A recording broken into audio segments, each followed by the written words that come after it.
तो छात्रों, स्वागत है आपका हमारे YouTube channel Shantanu educational hub में। और आज हम लोग बात करेंगे केमिस्ट्री के चैप्टर 2 अम्ल भस्म और लवण से अति महत्वपूर्ण वस्तुनिष्ठ प्रश्नों को लेकर, जो 2023 के बोर्ड परीक्षा में निश्चित रूप से आने की संभावना है।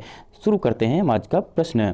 पहला प्रश्न है, अम्ल स्वाद में कैसे होते हैं? ऑप्शन ए खट्टे, ऑप्शन बी मीठे, ऑप्शन सी तीखे या ऑप्शन डी इनमें से सभी। तो छात्रों, अम्ल स्वाद में खट्टे होते हैं, अतः हमारा ऑप्शन ए सही है। दूसरा प्रश्न देखते हैं। दूसरा प्रश्न है, आर्हेनियस के अनुसार अम्ल जल में घुलकर क्या बनाते हैं? Hydroxide ion, helium ion, hydrogen ion या इनमें से कोई नहीं। तो आर्हेनियस ने बताया था कि अम्ल जल में घुलकर हीलियम आयन देते हैं, तो हमारा ऑप्शन बी सही है।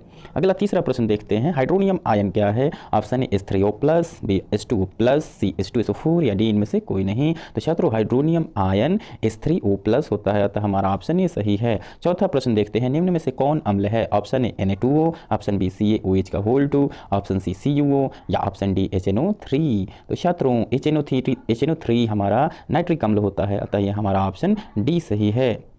पांचवा प्रश्न देखते हैं। निम्न में से किस लवण में रवा जल नहीं रहता है? ऑप्शन ए नीला तोता, option B baking soda, option C gypsum या ऑप्शन डी धोने का सोडा। तो छात्रों, बेकिंग सोडा में रवा जल नहीं होता है, अतः हमारा ऑप्शन बी सही है।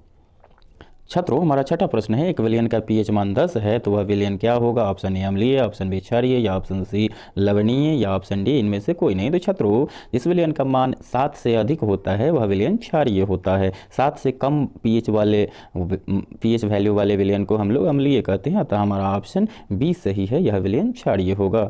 अगला प्रश्न, सातवां प्रश्न। अम्ल भस्म तथा लवण के जलीय विलयन विद्युत के क्या होते हैं? ऑप्शन ए सुचालक, ऑप्शन ए कुचालक, ऑप्शन बी सुचालक, ऑप्शन सी ए और बी दोनों या ऑप्शन डी इनमें से कोई नहीं। तो छात्रों, अम्ल भस्म और लवण के जलीय विलयन विद्युत के सुचालक होते हैं, अतः हमारा ऑप्शन बी सही है। आठवां प्रश्न है। सांद्र अम्ल में अम्ल की मात्रा अधिक, जल की मात्रा कम होती है। ऑप्शन बी अम्ल की कम मात्रा जल की अधिक मात्रा में घुली होती है, ऑप्शन सी और बी दोनों या ऑप्शन डी इनमें से कोई नहीं। तो छात्रों, सांद्र अम्ल में अम्ल की अधिक मात्रा जल की कम मात्रा में घुली रहती है, अतः हमारा ऑप्शन ए सही है। अगला प्रश्न देखते हैं। नौवां प्रश्न है। जिस विलयन का पीएच मान 7 से कम हो वह विलयन होगा। ऑप्शन ए क्षारीय, ऑप्शन बी उदासीन, ऑप्शन सी अम्लीय या ऑप्शन डी इनमें से कोई नहीं। तो छात्रों, अभी हमने बात की कि जिस विलयन का पीएच मान 7 से कम हो वह विलयन अम्लीय होगा, अतः हमारा ऑप्शन सी सही है। 10वां प्रश्न देखते हैं। बेकिंग पाउडर में रहता है। ऑप्शन ए जिप्सम और हाइड्रोक्लोरिक अम्ल, ऑप्शन बी धोवन सोडा और टार्टरिक अम्ल, ऑप्शन सी खाने का सोडा और टार्टरिक अम्ल, डी इनमें से कोई नहीं। तो छात्रों, बेकिंग पाउडर में खाने का सोडा और टार्टरिक अम्ल रहता है, अतः हमारा ऑप्शन सी सही है। 11वां प्रश्न है। आर्हेनियस के अनुसार भस्म जल में घुलकर ऑप्शन ए हाइड्रोजन आयन देते हैं, ऑप्शन बी हाइड्रोक्साइड आयन देते हैं, ऑप्शन सी ए और बी दोनों या ऑप्शन डी इनमें से कोई नहीं। तो छात्रों, आर्हेनियस ने बताया था कि भस्म जल में घुलकर OH- आयन देते हैं, अर्थात हाइड्रोक्साइड आयन देते हैं, अतः हमारा ऑप्शन बी सही है। 12वां प्रश्न है। जल में घुलनशील भस्म कहलाते हैं। ऑप्शन ए अम्ल, ऑप्शन बी क्षार, ऑप्शन सी लवण या ऑप्शन डी इनमें से कोई नहीं। तो छात्रों, जल में घुलनशील भस्म क्षार कहलाते हैं, अतः हमारा ऑप्शन बी सही है। 13वां प्रश्न देखते हैं। धातु के ऑक्साइड मूलतः होते हैं। ऑप्शन ए अम्ल, ऑप्शन बी भस्म, ऑप्शन सी लवण या ऑप्शन डी इनमें से कोई नहीं। तो छात्रों, धातु के ऑक्साइड सामान्यतया भस्म होते हैं, तो हमारा ऑप्शन बी सही है। 14वां प्रश्न देखते हैं। तनु अम्ल में अम्ल की मात्रा जल से अधिक होती है, जल से कम होती है, जल के बराबर होती है या इनमें से कोई नहीं। तो छात्रों, तनु अम्ल में जल से अम्ल की मात्रा कम होती है, अर्थात जल अधिक और अम्ल कम होता है, तो हमारा ऑप्शन बी सही है। 15वां प्रश्न देखते हैं। उदासीन विलयन का पीएच मान होता है 7, 3, 5 या 8। तो उदासीन विलयन का पीएच मान 7 होता है, तो ऑप्शन ए सही है। 16वां प्रश्न। सिरका में होता है। ऑप्शन ए 6 से 8% एसिटिक अम्ल, ऑप्शन बी 6 से 8% फार्मिक अम्ल, ऑप्शन सी 6 से 8% टार्टरिक अम्ल या ऑप्शन डी इनमें से कोई नहीं। तो छात्रों, सिरका में 6 से 8% एसिटिक अम्ल रहता है, तो हमारा ऑप्शन ए सही है। 17वां प्रश्न। एक विलयन नीले लिटमस पत्र को लाल कर देता है, तो उसका पीएच मान निम्न में से कौन हो सकता है? छात्रों, जो विलयन नीले लिटमस पत्र को लाल कर दे वह निश्चित रूप से अम्ल होगा, और अम्ल का पीएच मान 7 से कम होता है। हमारे दिए गए ऑप्शन में एक ही ऑप्शन डी है जो 7 से कम है, अतः हमारा ऑप्शन डी सही होगा। 18वां प्रश्न। एंटासिड मूलतः क्या होते हैं? एंटासिड यानी एंटी एसिड मूल रूप से क्या होते हैं? ऑप्शन ए अम्लीय, ऑप्शन बी क्षारीय, ऑप्शन सी उदासीन या ऑप्शन डी इनमें से कोई नहीं। तो एंटासिड मूल रूप से क्षारीय होते हैं, अतः ऑप्शन बी सही है। 19वां प्रश्न है तूतिया का रासायनिक सूत्र निम्न में से कौन है? Option A Na2CO3 into 10H2O, option B CaSO4 into 2H2O, option C CuSO4 into 5H2O या ऑप्शन डी इनमें से कोई नहीं। तो CuSO4 इंटू 5H2O को हम लोग तूतिया के नाम से भी जानते हैं, अतः हमारा ऑप्शन सी सही है। अगला प्रश्न देखते हैं 20वां प्रश्न। जिप्सम को 120 डिग्री सी पर गर्म करने पर क्या प्राप्त होता है? Option A plaster of Paris, option B milk of magnesia, option C शुष्क भुजा चूना या ऑप्शन डी इनमें से कोई नहीं। तो जिप्सम को 120 डिग्री सेल्सियस पर गर्म करने पर प्लास्टर ऑफ पेरिस प्राप्त होता है, अतः हमारा ऑप्शन ए सही है।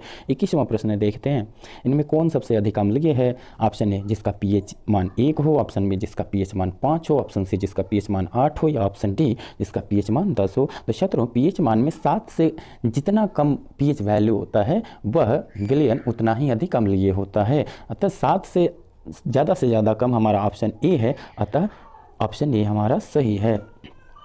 22वां प्रश्न देखते हैं, निम्नांकित में कौन लवण है?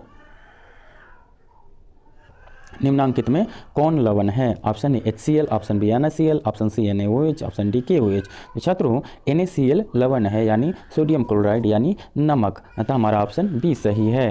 23वां प्रश्न देखते हैं, जल का pH मान होता है? Option A 0, option B 7, option C 3 या ऑप्शन डी 10। छात्रों जल का pH मान 7 होता है, तो ऑप्शन बी सही है।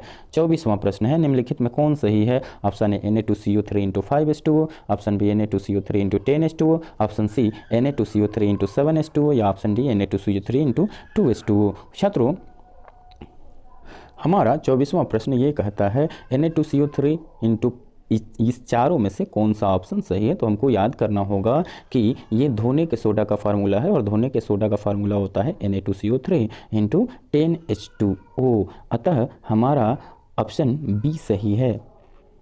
अगला प्रश्न 25वां प्रश्न है, हमारा शरीर pH के कितने परास के बीच कार्य करता है?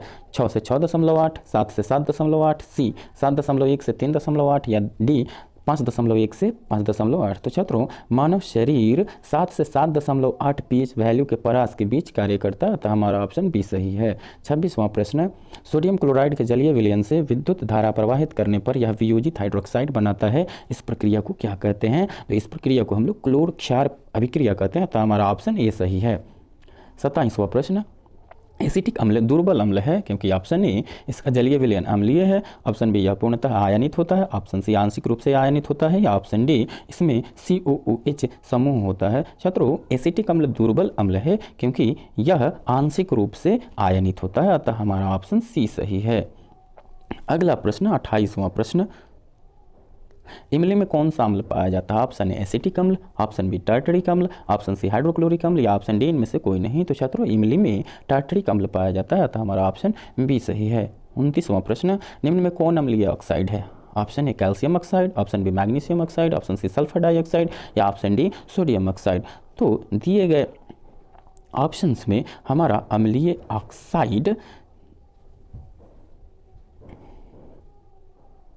दिए गए ऑप्शन में हमारा अम्लीय ऑक्साइड सल्फर डाइऑक्साइड है, अतः हमारा ऑप्शन सी सही होगा। अगला प्रश्न देखते हैं 30वां प्रश्न। 30वां प्रश्न है, नींबू के खट्टा स्वाद को खत्म करने के लिए निम्नांकित में किसका उपयोग सबसे अधिक उपयुक्त होगा? ऑप्शन ए चीनी, ऑप्शन बी एक पदार्थ जिसका pH मान 7 के बराबर हो, ऑप्शन सी एक पदार्थ जिसका pH मान 6 से नीचे हो, ऑप्शन डी एक पदार्थ जिसका pH मान 8 से अधिक हो। तो छात्रों चूंकि नींबू में अम्ल रहता है और अम्ल का स्वाद अगर खत्म करना है तो उसके लिए हमको क्षार या भस्म का उपयोग करना होगा, और भस्म वे पदार्थ होते हैं जिनका pH मान 7 से अधिक होता है, अतः हमारा ऑप्शन डी सही है। 31वां प्रश्न देखते हैं। 31वां प्रश्न कहता है निम्नलिखित में कौन लवण है? Option A HCl, option B NaCl, option C NaOH या ऑप्शन डी KOH। छात्रों NaCl लवण है, अतः हमारा ऑप्शन बी सही है। 32वां प्रश्न कहता है बैटरी अम्ल किसे कहते हैं या बैटरी अम्ल इनमें से कौन है? Option A H2SO4, option B HNO3, option C सांद्र HCl या ऑप्शन डी इनमें से कोई नहीं। तो सल्फ्यूरिक अम्ल को हम लोग बैटरी अम्ल के नाम से जानते हैं क्योंकि बैटरियों में इसका उपयोग किया जाता है और इसे अम्लों के राजा के नाम से भी जानते हैं, तो हमारा ऑप्शन ए सही है। 33वां प्रश्न, एक जलीय विलयन का POH मान 3 है तो इसका pH मान कितना होगा? छात्रों POH plus pH equal to 14 होता है। यहाँ POH 3 है तो pH का वैल्यू pH का वैल्यू 14 - 3 = 11 होगा। अतः हमारा ऑप्शन डी सही है। 34वां प्रश्न, विद्युत अपघटन में इलेक्ट्रॉन मुक्त होता है ऑप्शन ए एनोड पर, ऑप्शन बी कैथोड पर, ऑप्शन सी दोनों पर, या ऑप्शन डी इनमें से कोई नहीं। तो छात्रों इलेक्ट्रॉन एनोड पर मुक्त होता है, अतः हमारा ऑप्शन ये सही है। 35वां प्रश्न, उत्फुल्लन लवण होते हैं ऑप्शन ए अनार्द्र लवण जो वायु के जलवाष्प को अवशोषित करते हैं, ऑप्शन बी जल योजित लवण जो वायु में जल के लवण त्यागते हैं, ऑप्शन सी नीले लिटमस पत्र को लाल रंग में परिवर्तित करते हैं, या ऑप्शन डी लाल लिटमस पत्र को लाल रंग में परिवर्तित करते हैं। छात्रों उत्फुल्लन लवण वैसे लवण होते हैं जो जल योजित होते हैं और वायु में जल के लवण त्यागते हैं, अतः हमारा ऑप्शन बी सही है। 36वां और आखिरी प्रश्न है, दुर्बल अम्ल तथा प्रबल भस्म से बने लवण का जलीय विलयन कैसा होता है? ऑप्शन ए क्षारीय, ऑप्शन बी अम्लीय, ऑप्शन सी ए और बी दोनों, या ऑप्शन डी इनमें से कोई नहीं। तो इसमें दुर्बल अम्ल है और प्रबल भस्म है, अतः विलयन में भस्म की मात्रा अधिक होगी, अर्थात वो विलयन क्षारीय होगा, अतः हमारा ऑप्शन ए सही है। छात्रों इसी के साथ हमारा प्रश्नों का संकलन समाप्त होता है, लेकिन आप लोगों से एक निवेदन है कि हमारे चैनल को लाइक और सब्सक्राइब करें तथा अपने दोस्तों में इसे शेयर करना ना भूलें, ताकि वे भी हमारे इस मेहनत का लाभ उठा सकें। धन्यवाद।